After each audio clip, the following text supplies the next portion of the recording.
નમસ્કાર વિદ્યાર્થી મિત્રો, કેમ છો? મજામાં? હું માકડિયા સંદીપ સર આપ સર્વનું હાર્દિક સ્વાગત કરું છું. વિદ્યાર્થી મિત્રો, આપણે પાઠ 15 જળ પરિવાહની અંદર હતા.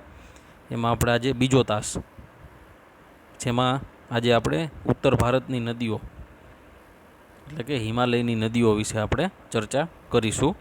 આપણે નકશામાં જોઈએ તો આથી જે કર્કવૃતથી જે ઉપરનો ભાગ છે અને ત્યાં જે નદીઓ આવેલી છે તેને ઉત્તર ભારતની એટલે કે હિમાલયની નદીઓ કહેવામાં આવે છે. અને કર્કવૃતથી જે દક્ષિણે ભાગ છે તેને દ્વીપકલ્પની નદીઓ અથવા દક્ષિણ ભારતની નદીઓ તરીકે ઓળખવામાં આવે છે. તો એમાં જોઈએ આપણે આજે તો ઉત્તર ભારતની અંદર સિંધુ, ગંગા અને બ્રહ્મપુત્રા જે હિમાલયમાંથી નીકળતી મુખ્ય આ ત્રણ નદીઓ આપણે નકશામાં જોઈએ તો આ નદી છે તે સિંધુ નદી. અહીંથી જે આવી રીતે આમ પ્રવાહ છે તે બ્રહ્મપુત્રા નદી, અને અહીંથી જે આ પ્રવાહ જાય છે તે ગંગા નદી. આ ભારતની મુખ્ય ઉત્તર ભારતની ત્રણ નદીઓ. ત્યારબાદ આગળ વાત કરીએ તો તેમને અનેક શાખા નદીઓ એટલે કે નાની મોટી નદીઓ મળે છે. કોઈ એક મોટી નદી તેની શાખા નદીઓ એકબીજાને જ્યારે મળે અને જે સ્વરૂપ ધારણ કરે તેને જળ પરિવાહ પ્રણાલી એટલે કે સિસ્ટમ, જળ પરિવાહની સિસ્ટમ. એક મોટી નદીને અનેક નાની નદી આમ આવી રીતે આમ શાખા નદીઓ મળતી હોય તો એ આખી સિસ્ટમને જળ પ્રણાલી તરીકે ઓળખવામાં આવે છે. સૌ પ્રથમ આપણે સિંધુ નદી વિશે ચર્ચા કરીશું. તો સિંધુ નદીનું જે ઉદ્ગમ સ્થાન છે તે તિબેટમાં આવેલું માનસરોવર, કૈલાસ માનસરોવર આપણે જોઈએ નકશાની અંદર તો અહીંથી સિંધુ નદી છે એનું ઉદ્ગમ સ્થાન છે. તો અહીંયા કૈલાસ માનસરોવર ચીનમાં આવેલું છે. તો ત્યાંથી સિંધુ નદીનું ઉદ્ગમ સ્થાન છે અને તે જમ્મુ કાશ્મીરમાં થઈ અને પાકિસ્તાનમાં થઈ અને અરબ સાગરને મળી જાય છે. ત્યારબાદ આગળ વાત કરીએ તો તે કેન્દ્ર શાસિત વિસ્તાર લદ્દાખ અને તેના લેહ જિલ્લામાં પ્રવેશ કરે છે. અહીં તેમણે દુર્ગમ કોતરોનું નિર્માણ કરેલું. નદીની બંને બાજુ કોતરો આવેલી હોય છે. અહીં તેને જાસ્કર, નુબ્રા, શ્યોક અને ઊંઝા જેવી નાની નાની શાખા નદીઓ મળે છે. ત્યારબાદ સિંધુ નદી બાલ્ટિસ્તાન અને ગિલગિટ ક્ષેત્રમાં થઈ અટક પાસેથી આગળ નીકળી અને પર્વતીય ક્ષેત્રમાંથી બહાર નીકળે છે. ત્યાં પાકિસ્તાનમાં તેમને સતલુજ, બિયાસ, રાવી, ચિનાબ અને ઝેલમ જેવી શાખા નદીઓ મળે છે. આ પાંચેય નદીઓ પાકિસ્તાનના મિથાનકોટ શહેર પાસે સિંધુને મળે છે. એટલે આપણે નકશામાં જોઈએ તો જે તમને અહીંથી આ સિંધુ નદી ઉદ્ગમ સ્થાન છે અહીંથી તે પાકિસ્તાનમાં પ્રવેશ કરે છે અને અહીંયા તેને આ પાંચ નદીઓ મળે છે. આ જે વિસ્તાર છે તે લેહ લદ્દાખ તરીકે ઓળખવામાં આવે છે. ત્યારબાદ આપણે આગળ વાત કરીએ તો આ પાંચેય નદીઓ પાકિસ્તાનના મિથાનકોટ શહેર પાસે સિંધુ નદીને મળી જાય અને આ બધી નદીઓનો સંયુક્ત પ્રવાહ દક્ષિણમાં વહી છેવટે પાકિસ્તાનમાં થઈ અને અરબ સાગરમાં મળી જાય છે. ત્યાં આ નદીનો મેદાની પ્રદેશમાં પ્રવાહ મંદ હોય છે. મંદ એટલે કે ધીમો પડી જાય છે. આ નદી બેસિનનો ત્રીજો ભાગ ભારતના જમ્મુ કાશ્મીરના પર્વતીય ક્ષેત્રમાં આવેલો છે અને મોટો ભાગ છે તે પાકિસ્તાનમાં આવેલો છે. જો આપણે નકશામાં જોઈએ વિદ્યાર્થીઓ તો આ સિંધુ નદી અહીંથી આમ પાકિસ્તાનમાં પ્રવેશ કરે છે. એટલે અહીં સુધીનો જે ભાગ છે તે ભારતમાં અને આટલો ભાગ છે જે મોટો ભાગ તે પાકિસ્તાનમાં આવેલો છે. ત્યારબાદ આપણે વાત કરીએ, આટલું જાણવું ગમશે, સિંધુ નદીની લંબાઈ 2900 કિલોમીટર છે. સિંધુ નદીના પાણીની વહેંચણી માટે 1960માં પાકિસ્તાન સરકાર સાથે આપણે કરાર કરેલા છે. તે અનુસાર સિંધુ નદીના પાણીમાંથી આપણે 20% પાણીનો ઉપયોગ કરી શકીએ. 80% પાણી છે તે પાકિસ્તાન માટે આપણે અનામત રાખવું પડે છે.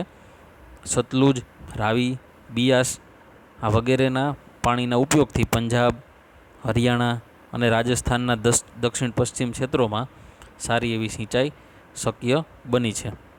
આપણે નકશાની અંદર જોઈએ વિદ્યાર્થીઓ તો જે આ પાંચ નદીઓ છે જે આપણા પંજાબ પાસે આવેલી છે તેનો ઉપયોગ આપણે રાજસ્થાન અને પંજાબના રાજ્યોમાં કરી શકીએ છીએ અને ખેતી માટે તેનો ખૂબ સારો ઉપયોગ પણ શક્ય બને છે.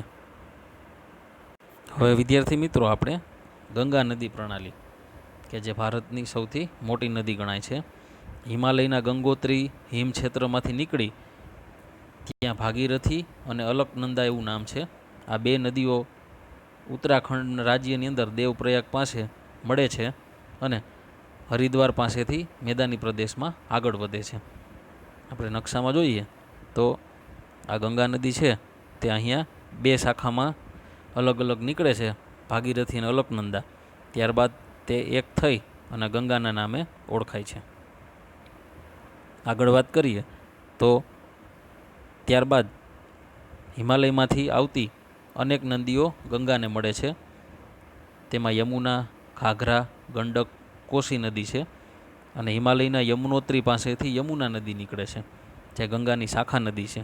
આ નદી ગંગાની જમણી બાજુ વહી અલ્હાબાદ પાસે, એટલે કે હવે અલ્હાબાદનું નામ પ્રયાગ થઈ ગયું છે, ઉત્તર પ્રદેશમાં આવેલું છે, ત્યાં ભળી જાય છે અને ત્યાં દર વર્ષે ઘણા લોકો સ્નાન કરવા માટે જતા હોય છે, જેને શાહી સ્નાન પણ કહેવામાં આવે છે. ત્યાં કુંભનો મેળો દર 18 વર્ષે ભરાય છે. ત્યારબાદ આપણે આગળ વાત કરીએ વિદ્યાર્થી મિત્રો તો ઘાઘરા, ગંડક અને કોસી નદીના મૂળ નેપાળમાં છે. એટલે કે આ ત્રણેય નદીઓ છે એ નેપાળમાંથી ભારતમાં પ્રવેશ કરે છે અને તેના કારણે ઉત્તરના મેદાની પ્રદેશોમાં દર વર્ષે પૂરનો પ્રકોપ જોવા મળે છે અને જાનમાલની હાનિ થાય છે.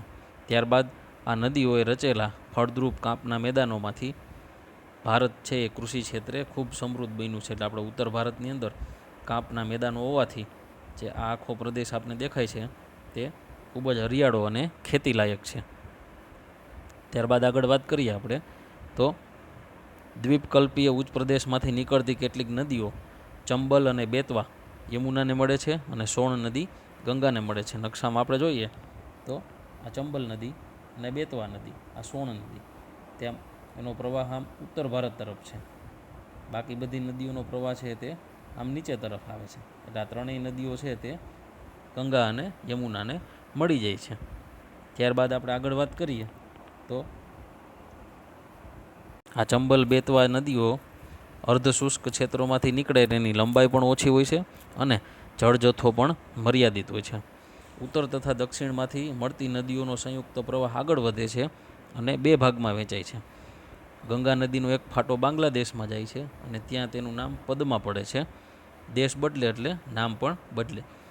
બીજો ફાટો છે તે પશ્ચિમ બંગાળમાં જાય છે, ત્યાં ભાગીરથી હુગલીના નામે ઓળખાય છે અને છેવટે બંને પ્રવાહો છે તે બંગાળની ખાડીમાં મળી જાય છે.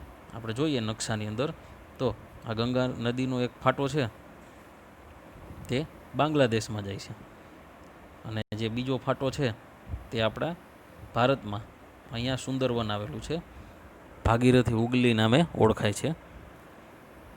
ત્યારબાદ આપણે આગળ વાત કરીએ તો ગંગા નદી બાંગ્લાદેશમાં પદ્માના નામે ઓળખાય છે. અહીં બ્રહ્મપુત્રા નદીનો પ્રવાહ તેની સાથે ભળી જાય છે અને આ બેયનો પ્રવાહ છે તે મેઘનાના નામે ઓળખાય છે. ગંગા અને બ્રહ્મપુત્રા નદીનો જે મુખ્ય ત્રિકોણ પ્રદેશ છે તે ખૂબ રસાળ અને ફળદ્રુપ છે, જે સુંદરવનના નામે ઓળખવામાં આવે છે. સુંદરવન વિશે આપણે વાત કરીએ, આટલું જાણવું ગમશે. એની અંદર જોઈએ તો ગંગા નદીનો મુખ્ય ત્રિકોણ પ્રદેશ એટલે કે ડેલ્ટા સુંદરવનના નામે ઓળખાય છે. અહીં સુંદરીના વૃક્ષો પુષ્કળ પ્રમાણમાં આવેલા છે. આ સુંદરીના વૃક્ષોમાંથી હોડી પણ બનાવી શકાય છે. ભારતના સંદર્ભમાં સુંદરવનના પ્રદેશો એ મેનગ્રુવ જંગલો માટે જાણીતા છે. મેનગ્રુવ જંગલો એટલે ચેર અને સુંદરીના વૃક્ષો ત્યાં આવેલા હોય છે. આપણે દ્વારકા બાજુ જઈએ કે ઓખા દીવ બાજુ જઈએ તો ત્યાં આપણે આવા ચેરના વૃક્ષો જોવા મળે છે, જે દરિયાની ખારાશને જમીન તરફ આવતી અટકાવે છે. ત્યારબાદ ગંગા નદીની કુલ લંબાઈ 2500 કિલોમીટરથી વધારે છે અને અંબાલા શહેર છે હરિયાણામાં આવેલું, તે શહેર ગંગા અને સિંધુ નદી વચ્ચે જળ વિભાજકનું કામ કરે છે.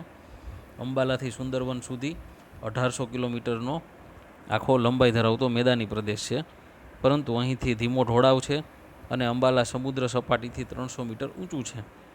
સુંદરવન સમુદ્ર સપાટીથી ખૂબ નજીક છે. આ ગણતરી કરીએ તો પ્રત્યેક 6 કિલોમીટરે 1 મીટરનો ઢોળાવ ઓછો થઈ જાય. તેથી આ નદીમાં વિસર્પણ એટલે કે આ જે નદી છે તે સર્પાકાર આવી રીતે વધારે છે ગંગા નદી. હવે વિદ્યાર્થી મિત્રો આપણે વાત કરીએ બ્રહ્મપુત્ર નદી પ્રણાલી. બ્રહ્મપુત્ર નદી છે તે તિબેટમાં આવેલા માનસરોવરથી પૂર્વમાંથી તથા સિંધુ અને સતલુજ નદીના જ્યાં મૂળ છે ત્યાંથી બાજુમાંથી જ નીકળે છે અને વધુ પ્રવાહ અને લંબાઈ એનો ભારતની બહાર છે. આપણે નકશામાં જોઈએ તો અહીંથી બ્રહ્મપુત્ર નદી નીકળી અને આવી રીતે આમ બાંગ્લાદેશમાં પ્રવેશ કરે છે. તો અહીંથી જ તે નીકળે છે. આગળ વાત કરીએ, આ નદી હિમાલયની શ્રેણીને સમાંતર વહી પૂર્વમાં વહે છે. ત્યાં નામચા બરવા શિખર પાસે અરુણાચલ પ્રદેશમાં અંગ્રેજી આકાર યુ વળાંક લઈ અને અરુણાચલમાં પ્રવેશ કરે છે. અહીં તેનું નામ દિહાંગ છે. આ નોટ કર્યા જેવી બાબત છે કે જ્યાં તિબેટમાંથી નીકળે છે ત્યાં સાંગપોના નામે ઓળખાય છે અને ત્યારબાદ ભારતમાં અરુણાચલમાં પ્રવેશ કરે ત્યાં એનું નામ દિહાંગ નદી પડી જાય છે. ત્યારબાદ આ દિહાંગ નદી બીજી લોહિત અને કેનુલા જેવી અને શાખા નદીઓ મળે અને અસમમાં પ્રવેશ કરે ત્યાં તેનું નામ બ્રહ્મપુત્રા નદી થઈ જાય છે. હવે આટલું જાણવું ગમશે. એમાં બ્રહ્મપુત્રા નદી એક જ નદી એવી છે કે જેનું પુરુષવાચક નામ છે, બાકી બધી નદીઓ સ્ત્રીવાચક નામ છે અને એની લંબાઈ આશરે 2900 કિલોમીટર છે. બ્રહ્મપુત્રા નદીને તિબેટમાં સાંગપોના નામે ઓળખાય છે અને બાંગ્લાદેશમાં જમુનાના નામે ઓળખવામાં આવે છે. બ્રહ્મપુત્રા નદીના સમગ્ર પ્રવાહમાં માજુલી નામનો એક ટાપુ છે જેને રિવરાઇન આઇલેન્ડ એટલે કે નદી દ્વારા નિર્મિત ટાપુ તરીકે ઓળખાય છે, જે વિશ્વમાં નદી દ્વારા નિર્મિત ટાપુઓમાં સૌથી મોટો ટાપુ છે. તિબેટમાં આ નદીમાં કાપનું પ્રમાણ ઓછું છે અને જ્યારે ભારતમાં પ્રવેશ કરે ત્યાં આપણા પૂર્વોત્તરના રાજ્યોમાં નોર્થ ઇસ્ટમાં સૌથી વધારે વરસાદવાળા ક્ષેત્રોમાંથી પસાર થાય. તેથી અહીં જળજથ્થાની અને કાપની માત્રામાં વધારો થાય. અસમમાં અનેક શાખા નદીઓ તેને મળી જાય.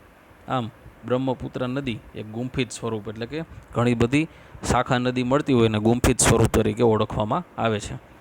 દર વર્ષે વર્ષા ઋતુમાં આ નદીના જળજથ્થામાં મોટા પ્રમાણમાં વધારો થાય છે.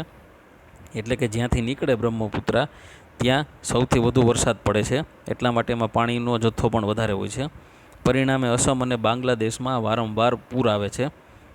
ભારતની બીજી નદીઓ કરતાં આ નદીઓમાં વધારે વિરોધાભાસ જોવા મળે છે. અસમમાં ચોમાસામાં પડતા વરસાદને કારણે ઘણો બધો કાપ નિક્ષેપ થાય છે અને આ નદીમાં રેતીના પ્રમાણમાં વધારો થતાં પાણીની સપાટી ઊંચે આવે છે અને ઘણીવાર આ નદી છે એ પોતાના માર્ગમાં પરિવર્તન કરે છે. એટલે કે આ નદી એનો રસ્તો વારંવાર બદલાવે છે. નદીમાં કાંપનું પ્રમાણ વધી જાય એટલે પાણી છે એ કાંઠાની બહાર નીકળે અને આજુબાજુના રહેણાંક વિસ્તારોમાં દર વર્ષે મોટું પૂર આવતું હોય છે. હવે વિદ્યાર્થી મિત્રો વાત કરીએ બીજો ટોપિક, દ્વીપકલ્પની નદીઓ એટલે કે દક્ષિણ ભારતની નદીઓ. પશ્ચિમ ઘાટ દ્વીપકલ્પ નદીઓનો મુખ્ય જળ વિભાજક ગણાય છે. પશ્ચિમ ઘાટ દક્ષિણ ભારતના પશ્ચિમ કિનારે ઉત્તરથી દક્ષિણ દિશામાં વિસ્તરેલો છે. ત્યાં મહાનદી, ગોદાવરી, કૃષ્ણા, કાવેરી વગેરે મુખ્ય નદીઓ છે. આ નદીઓ પૂર્વ તરફ વહી બંગાળની ખાડીને મળી જાય છે અને તેનો ડેલ્ટા એટલે કે મુખ ત્રિકોણ પ્રદેશ ધરાવે છે. એટલે કે જ્યાં નદી સમુદ્રને મળતી હોય તે વિસ્તારને ડેલ્ટા તરીકે ઓળખવામાં આવે છે. પશ્ચિમ ઘાટની પશ્ચિમે અનેક નદીઓ વહે છે, જેમાં નર્મદા, તાપી જેવી મોટી નદીઓ જે પૂર્વ તરફ વહી અને અરબ સાગરને મળે છે. આપણે નકશામાં જોઈએ વિદ્યાર્થી મિત્રો તો આપણે હવે વાત કરતા હતા દક્ષિણ ભારતની, તો અહીંથી જે નીચેનો ભાગ છે એ દક્ષિણ ભાગ છે. તો ત્યાં આ નર્મદા, આ તાપી, ત્યારબાદ આ ગોદાવરી નદી, આ કૃષ્ણા નદી, આ કાવેરી નદી, આ બધી બંગાળની ખાડીને મળે, જ્યારે નર્મદા અને તાપી આ બે છે તે અરબ સાગરને મળે છે. હવે આપણે વિદ્યાર્થી મિત્રો જોઈએ સૌ પ્રથમ નર્મદા નદી. નર્મદા છે તે મધ્યપ્રદેશના અમરકંટક પાસેથી નીકળે છે અને પશ્ચિમ બાજુએ એક ફાટ ખીણમાં થઈને વહે છે. જબલપુર પાસે સંગેમરમરના ખડકાળ પ્રદેશોમાંથી એટલે કે ખડકાળ વિસ્તારોમાંથી નીકળે છે અને અહીં ઢોળાવોને કારણે તીવ્ર વેગથી વહે છે અને ત્યાં ધુઆધાર નામના જળધોધની રચના કરેલી છે. આ નદીની શાખા નદીની લંબાઈ વધારે નથી. મોટાભાગની નદીઓ કાટખૂણે મળે છે અને આ નદીનો જે વિસ્તાર છે એ મધ્યપ્રદેશ અને ગુજરાતમાં ફેલાયેલો છે. નર્મદા નદીની લંબાઈ 1312 કિલોમીટર એટલે કે 1312 કિલોમીટર જેટલો છે. આપણે નકશામાં જોઈ શકીએ વિદ્યાર્થી મિત્રો કે આ નદી છે નર્મદા, તે આવી રીતે આમ અરબ સાગરને મળી જાય છે. તે મધ્યપ્રદેશમાંથી નીકળે છે. હવે વિદ્યાર્થી મિત્રો વાત કરીએ તાપી નદી. મધ્યપ્રદેશની સાતપુડાની ગિરિમાળાઓમાંથી નીકળે છે અને ત્યાં બેતુલ નામના જિલ્લામાંથી આ નદી નીકળે છે. નર્મદાની સમાંતર એક ફાટ ખીણમાં થઈ અને વહે છે અને અરબ સાગરને મળે છે. મધ્યપ્રદેશ અને મહારાષ્ટ્રમાં તે વધારે બેસિન ક્ષેત્ર એટલે કે એનો વિસ્તાર વધારે વિસ્તરેલો છે. અરબ સાગર તથા પશ્ચિમ ઘાટ વચ્ચે કિનારાનું સાંકડું મેદાન છે. અહીં નદીઓની લંબાઈ ખૂબ ઓછી છે અને પશ્ચિમ બાજુએ વહેતી મુખ્ય નદીઓમાં સાબરમતી અને મહી નદી એટલે કે મહીસાગરનો સમાવેશ થાય. તાપી નદીની લંબાઈ લગભગ 724 કિલોમીટર એટલે કે 724 કિલોમીટર જેટલો છે. આપણે નકશામાં જોઈએ તો આ તાપી નદી જે અરબ સાગરને મળે છે અને નર્મદાની સમાંતર વહે છે. હવે વાત કરીએ વિદ્યાર્થી મિત્રો તો ગોદાવરી બેસિન. આ નદી દ્વીપકલ્પ નદીઓમાં સૌથી મોટી એટલે કે દક્ષિણ ભારતની સૌથી મોટી નદી છે. મહારાષ્ટ્રના નાસિક જિલ્લાના પશ્ચિમ ઘાટના ઢોળાવોમાંથી નીકળે છે અને તેની લંબાઈ લગભગ 1465 કિલોમીટર છે. આ નદી પૂર્વમાં વહી બંગાળની ખાડીને મળે છે અને દક્ષિણ ભારતના તેનું બેસિન ક્ષેત્ર સૌથી મોટું છે. આ નદીનો લગભગ 50% ભાગ એક મહારાષ્ટ્રમાં છે, બાકીનું મધ્યપ્રદેશ અને આંધ્રપ્રદેશમાં ફેલાયેલો છે. ગોદાવરી નદીને અનેક શાખા નદીઓ મળે છે, જેમાં પૂર્ણા, વર્ધા, પ્રાણહિતા, માંજરા, વેનગંગા અને પેનગંગા એની શાખા નદીઓ. ગોદાવરીનો પ્રવહન માર્ગ લાંબો હોવાથી તેનું બેસિન ક્ષેત્ર વિસ્તૃત છે અને તે દક્ષિણની ગંગા તરીકે પણ ઓળખવામાં આવે છે. તો વિદ્યાર્થી મિત્રો આવું પરીક્ષામાં પૂછાઈ શકે કે દક્ષિણ ભારતની ગંગા તરીકે કઈ નદી ઓળખાય છે? તો ગોદાવરી નદી. આપણે નકશામાં જોઈએ તો આપણે ગોદાવરી નદી આ રીતે આમ નીકળી અને આવી રીતે અહીંયા બંગાળની ખાડીને મળી જાય. એની શાખા નદીઓ જે તમને નાની નાની નદીઓ દેખાય છે એ એની શાખા નદીઓ છે. હવે વાત કરીએ મહાનદી બેસિન એટલે કે મહાનદીનું ઉદ્ગમ સ્થાન છત્તીસગઢના પહાડી ક્ષેત્રોમાં છે. ઓડિશામાંથી વહી અને બંગાળની ખાડીને મળે છે. તેની લંબાઈ લગભગ 860 કિલોમીટર અને તેનો વિસ્તાર છે તે છત્તીસગઢ, ઝારખંડ અને ઓડિશામાં વિસ્તરેલો છે. આપણે જોઈએ વિદ્યાર્થી મિત્રો તો આ મહાનદી આ ડેલ્ટા છે બનાવેલો જે તમને દેખાય. હવે આગળ વાત કરીએ કૃષ્ણા નદી. તો મહારાષ્ટ્રના પશ્ચિમ ઘાટના મહાબળેશ્વર પાસેથી નીકળે છે અને લગભગ 1400 કિલોમીટરની લંબાઈ ધરાવે છે. આ નદીમાં તુંગભદ્રા, કોયના, ઘાટપ્રધા, મુસી અને ભીમા નદી એને મળે છે. તેનું બેસિન ક્ષેત્ર મહારાષ્ટ્ર, કર્ણાટક અને આંધ્રપ્રદેશમાં ફેલાયેલું છે. જો વિદ્યાર્થી મિત્રો આમાં આપણે દેખાય છે તે કૃષ્ણા નદી આવી રીતે આમ નીકળે છે. આ એની શાખા નદી આ મુખ્ય અહીંથી નીકળી અને આવી રીતે અહીંયા બંગાળની ખાડીને મળી જાય છે. આ એનું બેસિન વિસ્તાર એટલે કે એ ફેલાયેલો એનો વિસ્તાર. હવે વિદ્યાર્થી મિત્રો વાત કરીએ કાવેરી નદી, કાવેરી બેસિન. કાવેરી નદી પશ્ચિમ ઘાટની બ્રહ્મગીરી પર્વતમાળામાંથી નીકળે છે અને આ લંબાઈ લગભગ 760 કિલોમીટર છે. તેને જે શાખા નદીઓ મળે તે અમરાવતી, ભવાની, હેમાવતી અને કાલિની છે. તેનું બેસિન ક્ષેત્ર કર્ણાટક, કેરળ, તમિલનાડુમાં વિસ્તરેલું છે અને તે તમિલનાડુના કુડલુરના દક્ષિણમાં કાવેરીપટ્ટનમ નામના સ્થળ પાસે બંગાળની ખાડીને મળી જાય છે. આ સિવાય અન્ય નાની નાની નદીઓ છે જે પૂર્વ તરફ વહી અને બંગાળની ખાડીને મળે છે. તેમાં દામોદર, બ્રહ્માણી, વૈતરણી અને સુવર્ણરેખાનો સમાવેશ થાય છે. તો વિદ્યાર્થી મિત્રો આપણે વાત કરીએ કાવેરી નદી વિશે. આપણે જોઈએ નકશામાં તો કાવેરી નદી છે તે આવી રીતે આમ નીકળી અને બંગાળની ખાડીને મળી જાય છે અને તે આટલો એનો આ બેસિન વિસ્તાર અને તેની શાખા નદીઓ પણ એમાં આપણે જોઈ શકીએ છીએ. તો વિદ્યાર્થી મિત્રો આપણે આ બધી નદીઓ છે તે લગભગ પશ્ચિમ ઘાટમાંથી નીકળે છે એટલે કે આ પશ્ચિમ ઘાટ છે. આ બાજુ તૂટક તૂટક છે તે પૂર્વ ઘાટ આવેલો છે. આ બધી નદીઓ મોટાભાગની નદીઓ બંગાળની ખાડીને મળે.